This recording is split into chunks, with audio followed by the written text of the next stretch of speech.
Dalam hatinya itu tidak ada rasa cinta kepada dunia. Walaupun dia punya dunia, memang rezeki itu nggak akan lari dari orang. Rezeki itu walaupun kamu nggak cinta kepada dunia, kalau rezekinya banyak ya tetap banyak. Walaupun orang itu cinta kepada dunia tinggi, tapi rezekinya sedikit ya tetap sedikit. Ya, walaupun kamu usaha sampai kayak apa, kalau jatahnya memang segitu ya segitu. Namanya zuhud itu. Zuhud itu bukan berarti orang yang nggak punya kamu karena kamu itu kelihatan zuhud itu karena memang nggak punya apa? Bagaimana? Kadang ada orang kelihatan miskin tapi hatinya cinta kepada dunia. Ada orang kaya tapi hatinya itu nggak cinta kepada dunia. Ada.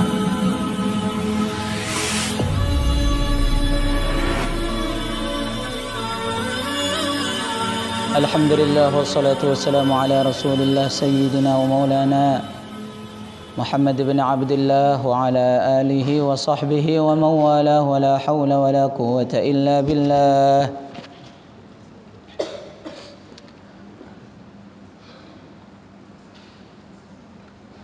Qala Syekh Az-Zarnuji nafa'ana Allah bihi wa bi'ulumihi wa masyayikhihi wa talamidhihi fid darain amin.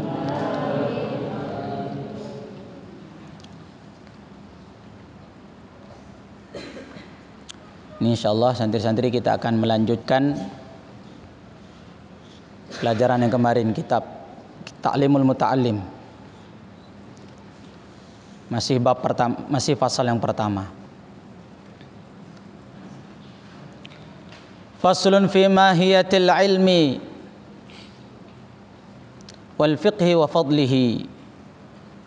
Pasal menerangkan tentang hakikatnya ilmu atau kepentingannya ilmu, wal fiqhi dan kepentingannya fiqih, wa fadlihi dan keutamaan ilmu fiqih.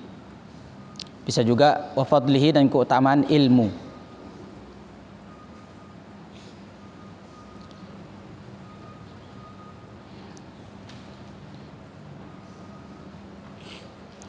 Jadi di sini musannaf menerangkan tentang pasal mengenai kepentingan ilmu dan fikih.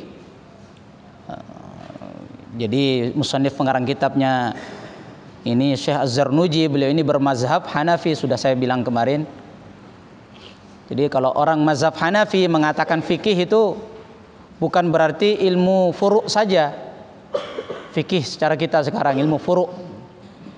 Tetapi fikih dalam mazhab Hanafi itu ada dua, ada fikih asghar, ada fikih akbar. Kalau fikih asghar itu fikihnya kita, ilmu furu'. Tapi kalau fikih akbar di situ masuk ilmu akidah, usuluddin, ilmu tauhid. Jadi bisa juga maknanya di sini adalah ilmu tauhid, ilmu akidah. Karena memandang dari mazhabnya si pengarang kitab ini, biasanya kalau orang Hanafi itu ya fikih itu maknanya dua, ilmu akidah dan ilmu furu'. Qala Rasulullah sallallahu alaihi wasallam, Rasulullah sallallahu alaihi wasallam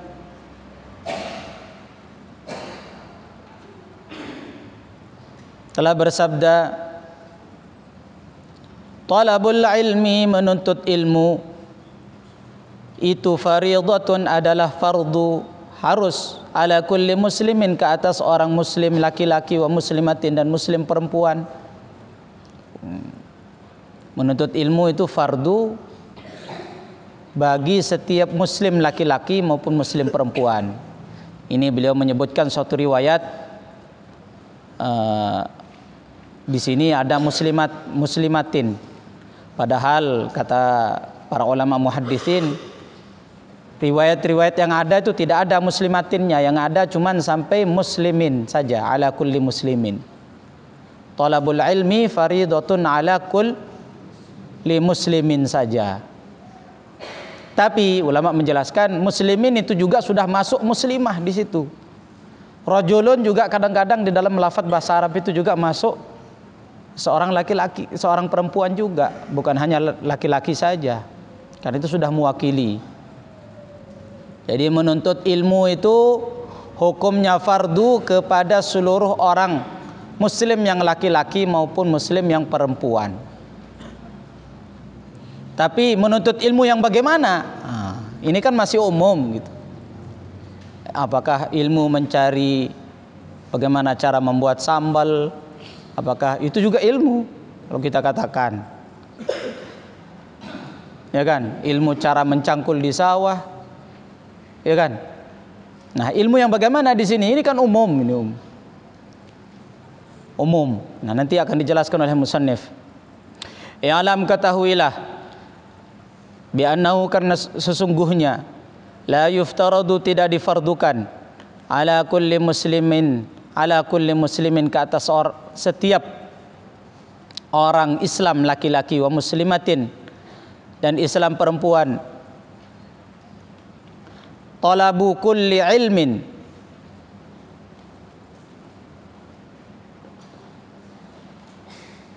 talaba kulli ilmin, untuk mencari setiap ilmu.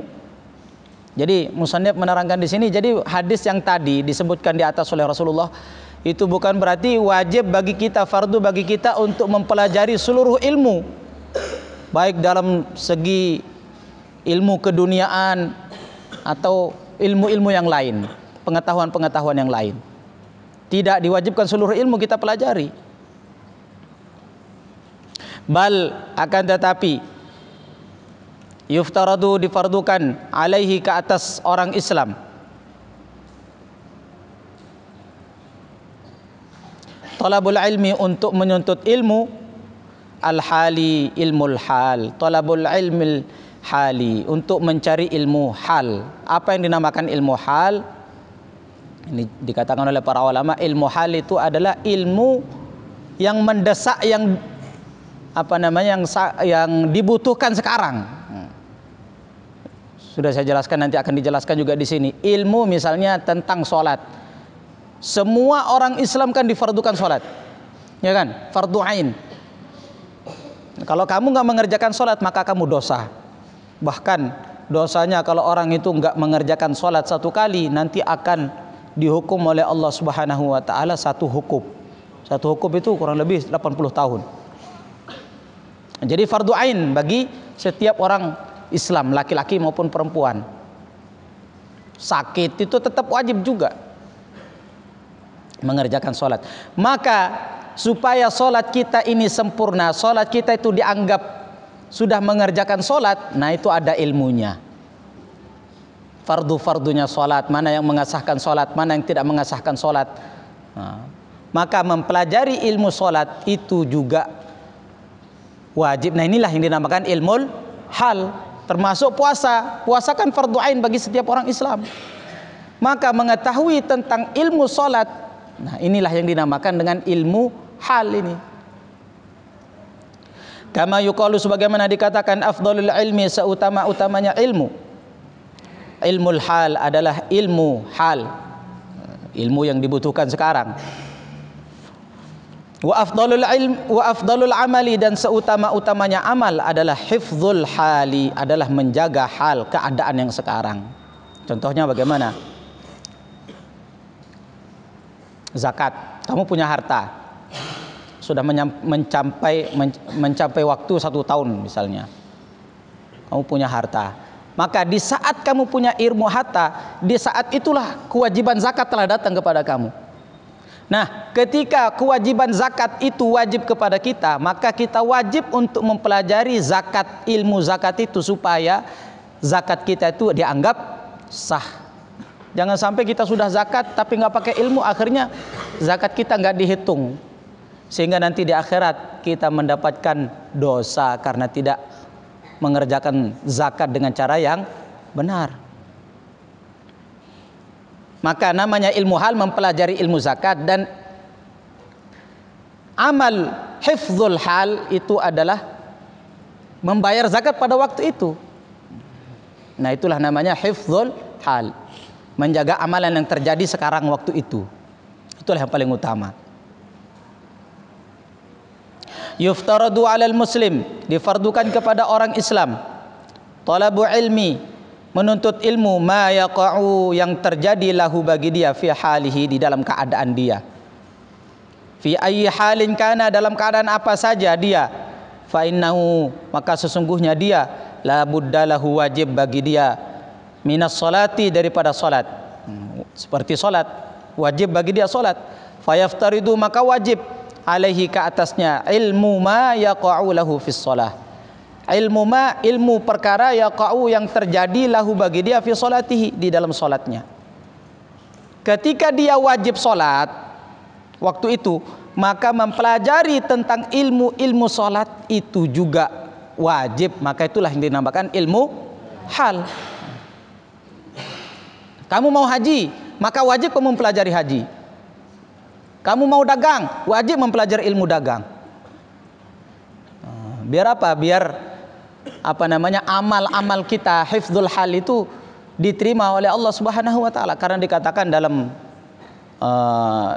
matan Zubat itu ulama katakan wa kullu man bighairi ilmin ya'malu a'maluhu mardudatun la tuqbalu. Setiap orang yang beramal bighairi ilmin tanpa adanya ilmu, a'maluhu mardudatun la tuqbalu, amalnya itu tertolak, la tuqbalu tidak diterima, capek-capeknya saja. Paham? Kamu puasa, tapi di WC minum, dihitung puasa enggak itu? Puasa saya kok, kamu minum di WC? Minum di WC emangnya kenapa dengan puasa? Nah ini contohnya orang ibadah tetapi di sisi Allah SWT nggak dihitung ibadah, itu nggak sah. Namanya puasa itu yang menahan diri dari perkara yang membatalkan puasa. Termasuk itu apa? Termasuk memasukkan suatu perkara ke mulut kita yang tembusnya sampai ke jauh. Ya berarti kamu nggak dihitung puasa, perasaan kamu aja puasa. Ada orang sholat, orang takbir Allahu Akbar, dia nggak takbir, diam saja. Orang baca Fatihah nggak baca Al-Fatihah, sah nggak sholatnya? Makanya mempelajari ilmu yang diwajibkan sekarang, amalnya yang diwajibkan sekarang, mempelajari ilmunya juga wajib. Itulah namanya ilmul hal.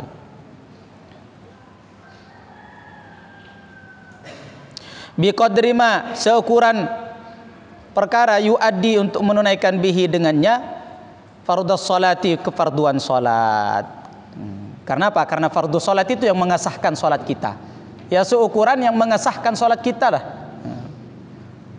Ya kalau untuk menyempurnakan salat biar salat kita itu bermutu, ya mempelajari sunnah-sunnahnya, mana yang dituntut afdaliyahnya. Nah itu kan supaya menyempurnakan salat. Minimalnya kamu pelajari itu yang mengesahkan salat kamu itu loh, fardu-fardunya, syarat-syarat sahnya.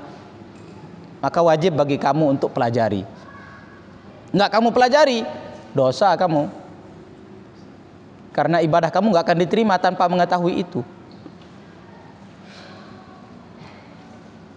Wajibu dan wajib alaihi ke atasnya ilmu ma yaqa'u lahu, ilmu yang terjadi lahu bagi dia biqadri ma, seukuran perkara yuaddi menunaikan bihi dengannya al-wajibu, perkara wajib. Li'annama, karena sesungguhnya perkara ya tawassalu yang menjadi sarana bihi dengan perkara itu ila iqamatil fardi, untuk menegakkan kefarduan, yakunu maka hukumnya mengerjakan sarana itu fardhon, adalah fardu. Karena sholat kita ini tidak sah tanpa sarana ilmu, tanpa ada sarananya ilmu, sarana ilmu tadi, maka hukum menuntut ilmu tadi itu juga menjadi fardu. Ya kayak kamu mau berusaha kan, berusaha biar kamu jadi miliarder. Terus caranya berusaha itu apa? Tiba-tiba gitu. Ya kamu bisa menjadi pengusaha besar kalau kamu punya modal, ya kan? Mau kamu jadi pengusaha besar tanpa ada modal, bisa? Ya nggak bisa. Maka mendatangkan modal itu secara hukum pengusaha ya wajib. Kenapa? Karena kita tidak akan bisa sukses tanpa adanya modal. Ya begitu juga kamu nuntut, kamu juga dalam amal-amal ini. Hukum mengerjakan sholat itu fardu. Nah supaya sholat kita itu diterima di sisi Allah Subhanahu wa taala, maka harus melewati ilmu. Maka mengerjakan ilmu sebagai sarana kesahan sholat kita itu juga fardu. Inilah yang dinamakan ilmu hal. Wa ma yatawassalu, dan perkara yatawassalu yang dijadikan sarana bihi dengannya ila iqamatil wajib, untuk mengerjakan kewajiban, yakunu wajiban, maka hukum mengerjakan sarana itu juga wajib.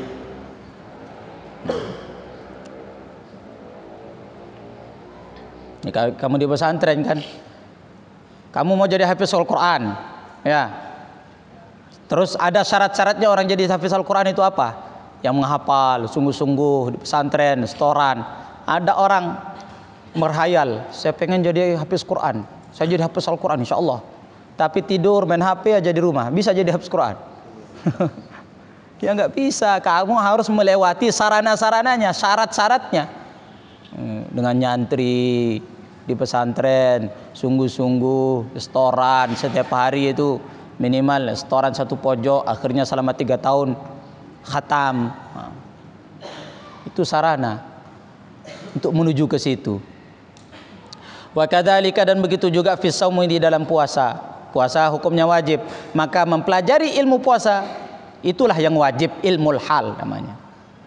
Wa zakati, dan ilmu zakat, ingkana wa zakati, dan zakat, ingkana, apabila ada lahu bagi dia malun, harta. Wal hajju, dan begitu juga dengan haji. Kapan dia wajib haji? Ketika dia sudah mampu, punya harta. Nah, di saat dia mau berangkat haji, disitulah dia wajib bagi dia untuk mempelajari ilmu haji. Sebelum dia mau berangkat haji, tidak wajib bagi dia untuk mempelajari ilmu haji. Karena belum dibutuhkan, mendesak pada saat itu. Sebelum kamu mau berangkat haji, berarti itu belum dikatakan ilmu hal, ilmu yang boleh dipelajari.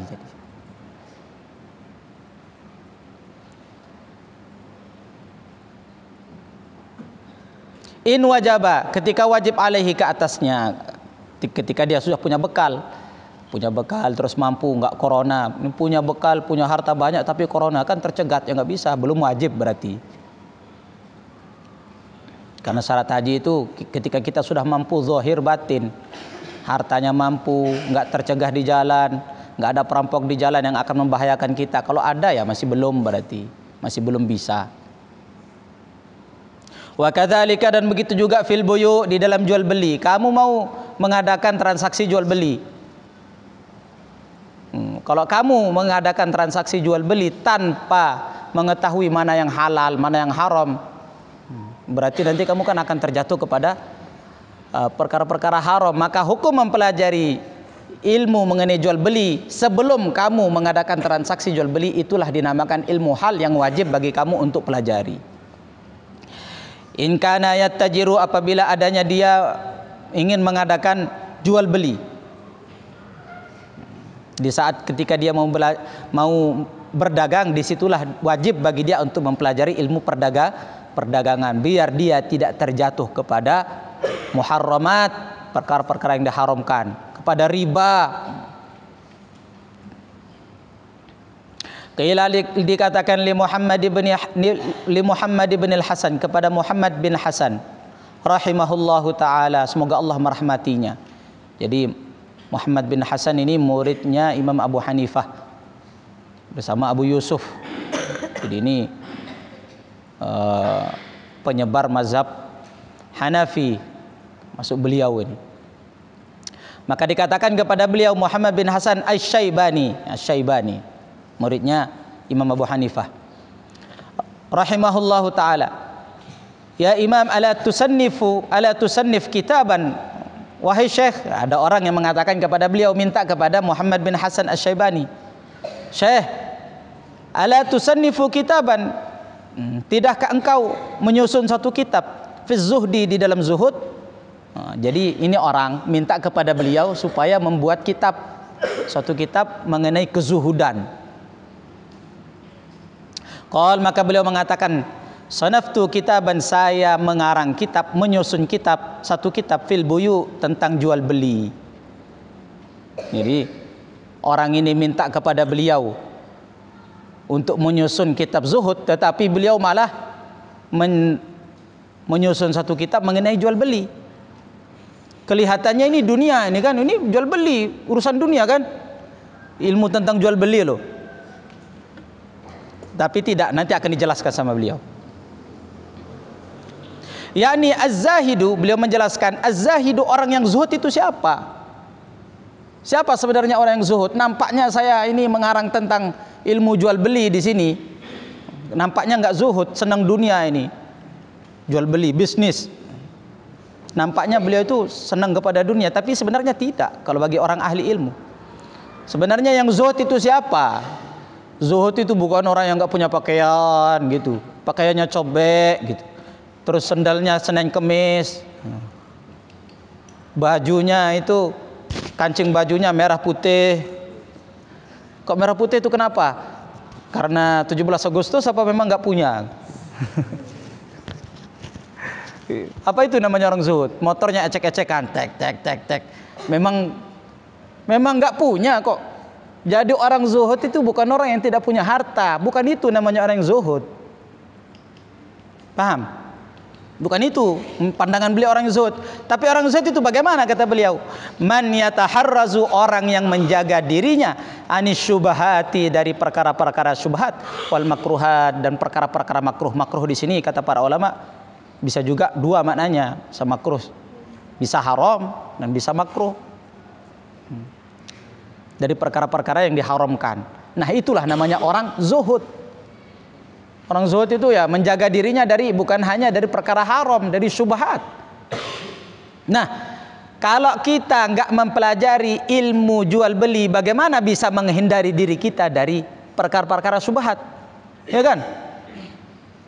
Kamu nggak tahu hukum jual beli, nggak pernah belajar tentang hukum jual beli, akhirnya tukar beras putih dengan beras merah. Kalau beras merah kan agak keren, jadi kamu harus 2 kilo.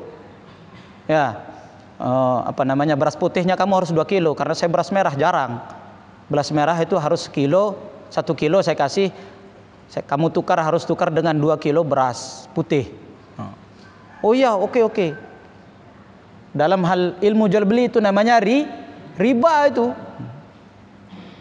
Karena beras itu adalah makanan pokok, itu barang ribawi. Kalau harus syaratnya, kalau barang ribawi itu kontan dan sama ukurannya. Kalau 1 kilo ya 1 kilo, terus kontan, harus yadan biadin. Kalau enggak nanti akan terjatuh kepada riba. Sedangkan riba itu ditantang oleh Allah di dalam Al-Quran. Fa illam taf'alu fa'dhanu biharbin minallah ya ayyuhalladzina amanu taqullaha wa dharu ma baqiya minar riba. Riba itu perkara yang dosa yang ditantang langsung perang oleh Allah Subhanahu wa taala. Nah, bagaimana kamu bisa jadi orang zuhud?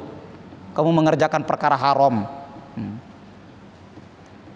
Nah, dengan kita mempelajari ilmu jual beli, supaya mana yang boleh, mana yang halal jual beli yang halal, mana jual beli yang haram, mana jual beli yang riba. Nah, itulah namanya orang zuhud. Paham ini? Maka ulama katakan, laisa zuhdu ma la yamliku syai'an. Bukanlah dikatakan orang zuhud yang tidak punya apa-apa.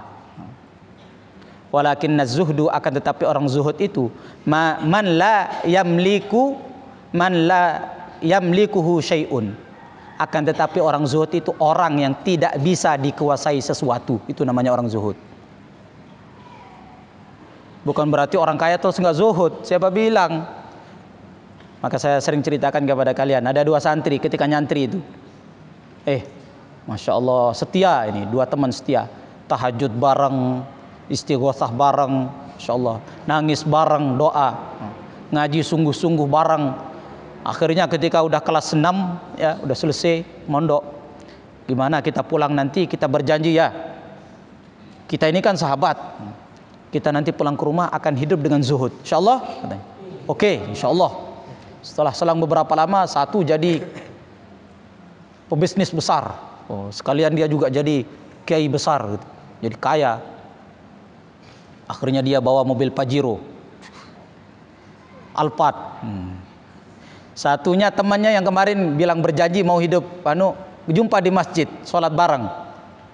Dia sendalnya sudah Senin Kemis, serbolong lagi. Terus bajunya ngeper. Tahu bajunya ngeper di belakang, saking nggak pernahnya di setrika. Sehingga kalau dia jatuh itu nggak sakit karena pakai sok. Ngeper. jumpa sama temannya tadi, kaget dia. Ini kan teman saya dulu ketika nyantri, saya berjanji dengan dia hidup zuhud. Tapi kok dia sekarang, hidupnya mewah itu. Mobilnya saja Alphard, sandalnya harganya sampai ratusan ini. Terus bajunya harum main lagi, Awas nanti habis sholat, awas nanti saya targib katanya. Habis sholat, salaman, Masya Allah pelukan. Masya Allah, apa kamu lupa dulu janji kita? Kalau sudah selesai mondok pulang, kita mau zuhud kan? Gitu. Iya. Tapi kok hidup kamu mewah, mobilnya Alphard, sandalnya ratusan, harganya, jubahnya juga ratusan. Oh, kamu nggak zuhud kamu. Lihat saya loh, baju saya ini compang-camping. Sandalnya Senin Kemis. Akhirnya ya nggak apa-apa kata temannya nih. Ayo kita ke sana yuk. Terus pas keluar dari masjid ternyata sandal yang miskin tadi ini, yang kelihatannya zuhud, hilang satu sandalnya Senin Kemis tadi itu. Nggak tahu ditendang sama anak-anak mungkin. Hilang. Dia bingung, mana sandal saya ini? Sandal sudah Senin Kemis, bolong, dicuri lagi. Kemana ini susahnya saya hilang sandal.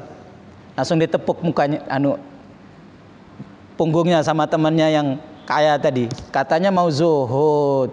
Zuhud itu orang yang nggak cinta dalam hatinya, itu nggak senang dunia, itu namanya orang zuhud itu. Saya itu kelihatannya saya pakai Alphard, tetapi saya biasa-biasa aja punya Alphard itu katanya. Kalau kamu ambil juga Alphard silahkan. Ya, kalau kamu memang butuh silahkan ambil. Itu namanya orang zuhud. Dalam hatinya itu tidak ada rasa cinta kepada dunia. Walaupun dia punya dunia, memang rezeki itu nggak akan lari dari orang. Rezeki itu walaupun kamu nggak cinta kepada dunia, kalau rezekinya banyak ya tetap banyak. Walaupun orang itu cinta kepada dunia tinggi, tapi rezekinya sedikit ya tetap sedikit. Ya, walaupun kamu usaha sampai kayak apa, kalau jatahnya memang segitu ya segitu. Namanya zuhud itu. Zuhud itu bukan berarti orang yang nggak punya kamu karena kamu itu kelihatan zuhud itu karena memang nggak punya apa? Bagaimana? Kadang ada orang kelihatan miskin tapi hatinya cinta kepada dunia. Ada orang kaya tapi hatinya itu nggak cinta kepada dunia. Ada. Ya kayak Nabi Sulaiman kan apa-apa punya, tapi beliau nggak cinta, nggak masuk dalam hati beliau itu dunia. Para nabi, orang-orang soleh. Maka diceritakan zaman dulu ada seorang ulama tuh. Ada seorang ulama ketika ngaji, ada santrinya ngelapor, "Syekh, itu kapal pembawa barang itu, kapal, bayangkan kapal harga berapa? Jadi kapalnya ini mengantar barang antar negara gitu. Diimpor, diekspor. Jadi miliaran kalau sekarang." Maka ada santrinya datang, "Syekh, kapal barang Syekh itu tenggelam yang penuh dengan barang-barang jualan itu." Beliau gini, nunduk. "Alhamdulillah," katanya. Terus nggak ngaji. Jalan beberapa lama lagi ada lagi datang. Syekh, ada apa? Ternyata kapalnya Syekh itu nggak jadi tenggelam. Selamat, alhamdulillah Syekh. Beliau gini lagi. Alhamdulillah. Akhirnya santri situ bingung. Apa maksudnya alhamdulillahnya ini Syekh ini? Ketika dikasih tahu barangnya tenggelam, kapalnya tenggelam, alhamdulillah. Ketika dikasih tahu nggak jadi tenggelam juga, alhamdulillah. Kenapa Syekh? Maka Syekhnya tadi menjelaskan. Tadi loh ketika kapal saya itu tenggelam, ya, harta saya ini kan hilang, diambil oleh Allah Subhanahu Wa Taala. Saya lihat hati saya, apakah hati saya itu sedih apa enggak? Sedih apa enggak itu hartanya itu hilang, diambil oleh Allah. Dilihat, ternyata hati saya biasa-biasa aja. Maka saya bilang alhamdulillah. Nah, ketika ada kabar lagi kedua yang mengasih kabar kepada saya, ternyata kapalnya nggak jadi tenggelam, dikembalikan lagi misalnya. Nah, saya lihat hati saya tuh senang dengan datangnya harta atau bagaimana? Saya lihat ternyata hati saya biasa-biasa aja. Maka saya mengatakan alhamdulillah. Nah, inilah namanya zuhud ini. Maka kamu ngelihat orang-orang soleh dulu, Imam Malik itu harga jubahnya aja miliaran itu. Apakah Imam Malik cinta dunia? Bukan kayak kita. Maka kalau ngelihat orang-orang mulia itu kelihatan banyak dunia, memang rezekinya mereka banyak. Nah, buktinya mereka nggak cinta kepada dunia. Punya harta banyak, justru mereka tambah banyak sodakohnya. Kalau kita punya harta, oh banyak disimpan. Kalau orang-orang dulu itu punya harta banyak, kaya-kaya, tapi banyak disodakohkan di jalan Allah. Berjuang fisabilillah. Ini namanya zuhud. Nah, kamu belum bisa menjadi orang yang zuhud sebenarnya sebelum kamu mempelajari ilmu supaya kamu terhindar dari perkara-perkara syubhat, muharramat. Baru kamu dikatakan orang zuhud. Ini orang zuhud nggak pernah ngaji. Zuhud apa namanya itu? Dikirain zuhud itu orang yang nggak punya pakaian, itu namanya orang zuhud. Orang gila itu juga zuhud kalau begitu. Apa istilahnya sekarang? ODGJ ya. Orang gila jalanan itu apa istilahnya? Itu juga nggak punya pakaian, apa itu zuhud? Enggak. Zuhud itu di dalam hati. Wallahu a'lam.